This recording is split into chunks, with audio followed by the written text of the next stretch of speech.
Hi. Today I'm going to be ranking D&D Monsters, but not based on which ones I think are the best, the most powerful, just the coolest. No. We're ranking them on which D&D monsters I would want as roommates. So just sit back, relax, and watch me do a little funny tier list based on nothing in particular other than my own opinions.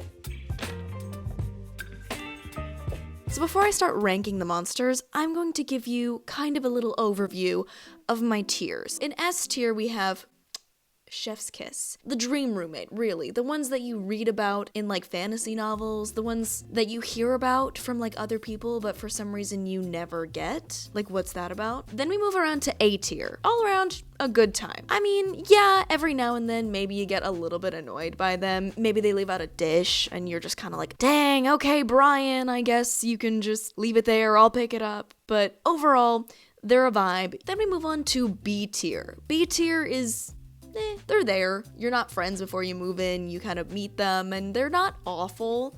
Like, maybe they're a little bit gross sometimes. Nothing that you can't handle. Nothing that you just can't hide from in your room. Then C tier is, Oh, there are some red flags. This is gonna be hard to get over. When is my lease up? They're the kind of roommates that you're like, oh, there are smells coming from their space. It is messy. They have no respect for your personal space. You can like tough it out until your lease ends, but like just barely. And then D tier, pretty self-explanatory. It is get out now, run. They're the ones who are like, oh, I think I'm actually living with can I say this on YouTube? I think I'm going to actually be my sleep. You move in, you try to spend a night there, and then you wake up and they're like standing over your bed and they're like, oh, I was sleepwalking. No, I was sleepwalking. Sorry, I have like this thing and it should have told you I sleepwalk. But like they're suspiciously maybe like holding like a knife, but it's like a butter knife, so it's like even more like unnerving. It's like, what are you gonna do with a butter knife? You know, what are you gonna do with that? I am a little bit right now. Anyways, let's get into the tier list. Okay, so first off, we have a mimic. So a mimic is a shapeshifter, but normally objects. I mean, they can mimic bodies and things, but like it's normally objects, chests, bags, swords, literally could be anything. They're like living furniture, which if I'm honest, I don't think a mimic would be awful to live with, because in D&D, you can literally like tame a mimic. You can have a mimic as a pet. In real life, I feel like a mimic would be a roommate who like you move in, they seem pretty chill, they seem kind of fine, a little bit dull, like feels like they don't really have their own like personality. So you start wearing berets. Berets are like your thing, and then for some reason they go and buy a beret and they're like, oh my god, I love berets. I've had berets the whole time. What are you talking about? They're not like dangerous. You kind of just like, okay, that's a bit off, but fine, you can wear berets if you want to. Yeah, I'm gonna put it in A tier. I feel like a mimic is gonna go in A tier because I feel like they're pretty non-threatening, just slightly annoying maybe. Next up, we have a Flumph. I think they might be one of my favorite D&D monsters. Don't quote me on that. I have commitment issues. I can't commit to saying one thing is my top thing, but I really do like Flumphs. It's like the sound a pillow makes when it hits you in the face.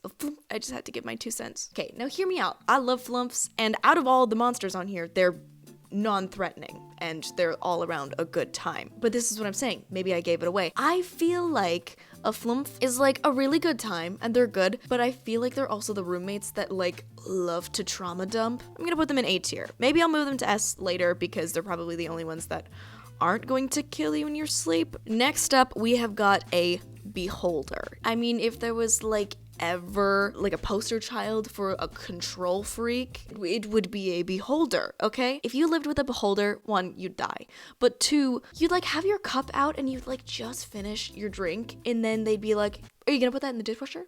Hey, you didn't put it in the dishwasher last time. You left it on the counter, so then I had to put it away. That is for sure their vibe, and it would get old real fast. And also they just like low-key kind of hate you because beholders just kind of like hate everyone. I think it's gonna go in the like, like you can last, you can stay there for a little bit, but like it's gonna get to you real bad because they also just kind of hate you. Ooh, okay, next up is a doppelgänger. This could go one of 2 ways.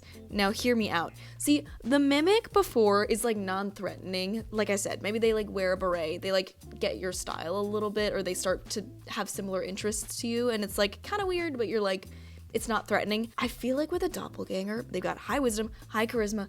I feel like a doppelganger is like the wolf in sheep's clothing. Like you move in and they seem like pretty normal and you're like, oh, they're likable. Oh yeah, no, they're actually pretty good. Wow, I think I won the roommate lottery. No, they'll start accumulating your things and then like one day you'll be like, hey, do you know where this is? And they'll be like, no. And then you'll go into their room and there'll be like a pile, maybe like an altar of like all your stuff because they're like so crazy that they want to become you because they're a doppelganger, just also a shapeshifter that can become anyone. Anyways, so I feel like that's gonna go in run. It's gonna go in run, I think. Next up is a red dragon, and a red dragon specifically. Honestly, if you guys like this, I will do a whole tier list on like all the chromatic and the metallic dragons and whatever. I will do a dragons tier list. But right now, I think like the red dragons, they are like, I feel like the red dragon would be like low-key the landlord. In this, we're saying roommates. So I feel like they're the roommate is always on you about money though. I feel like they always also just think they're like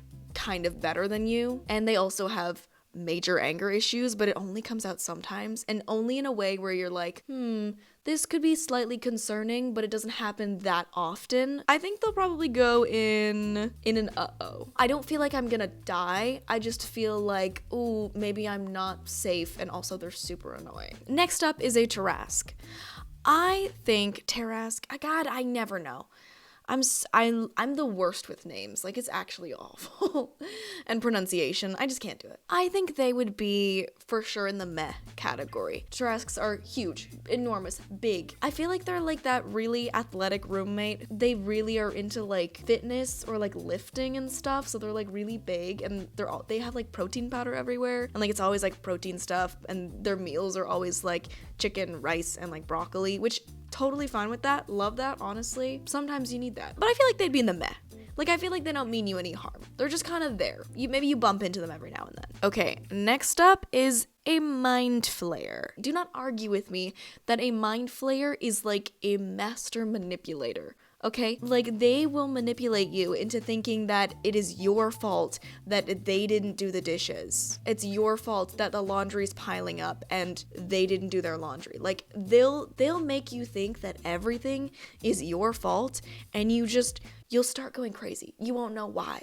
It'll feel like they're eating your brain. Master manipulator, red flag, mind flayer. I'm gonna put them in an uh-oh. I think. I don't think I'm gonna die. It's just, oh, you've really like chipped away at my self-confidence, so now I feel like everything's my fault and I'm questioning all of my relationships. Next up is an owlbear. I feel like an owlbear would just be a good time. Owlbear cubs, like literally the cutest little babies. But as a roommate, I feel like an owlbear is like a himbo. Like I feel like owlbears are just like himbos and thembos and herbos in spirit. And I know a lot of you will not get what I'm saying right now because I don't even get what I'm saying right now. I feel like you could have a really good conversation with an owlbear. You wouldn't get like master advice from them, but like they'd be there to listen. And I'm gonna put them in A tier. All around good time. So now we have a gelatinous cube. Hear me out. I feel like a gelatinous cube would be kind of like maybe a roommate. I feel like a gelatinous cube, they'd be like on the same vibes as you. And like they would constantly clean up after themselves. They might not respect your space actually, because they'll just like engulf you. They would just be like one of those roommates and people who just like sit too close to you and you get kind of uncomfortable. I think I'm actually gonna put them in the meh pile. We'll do a little retrospective. Okay, so I got a mimic, a Flumph, and an owlbear in A tier, and I feel like, the Flumph's gotta be in A tier. Yeah, I'm moving the mind flayer down to D tier. I'm happy with the list now. I've moved the Flumph to S tier. They're non-threatening, they're a vibe. Yeah, maybe they're like a little bit emotional and like maybe they like feed on your energy like a little bit, but I feel like with roommates, that kind of just like happens sometimes. So this is, I think, my finished tier list for D&D monsters I would like to have as roommates. Well, I think I'm gonna leave it here for now. Thank you so much for watching. Be sure to give me a like and subscribe if you enjoyed or you want to see more of this. Let me know what you think of the tier list, if you want to see me rank other things or do this again with something else. I would love to know. And if you'd like to support me, sign up for my Patreon. Links are down below. It really helps me continue to create content that hopefully you enjoy. I also post spicy RPG Reddit horror stories on there once a month, so if you're into that, go check those out. And I would like to give a special thank you to a couple of my patrons who have just joined. Thank you, Fan of Games, for becoming a Tavern adventurer. I appreciate you so much. Thank you. And thank you, Brandon. My last name means bread and water. Paniagua? I hope I got that right. Thank you so much, Brandon. I appreciate you so much. Thank you for becoming a Tavern Legends patron. Thank you, Dustin Thomas, for also becoming a Tavern Legends patron. It helps me out so much. I appreciate you. Thank you. And finally, thank you, Danny, for also becoming a Tavern Legends patron. I appreciate you so much, and it really helps me continue to create content.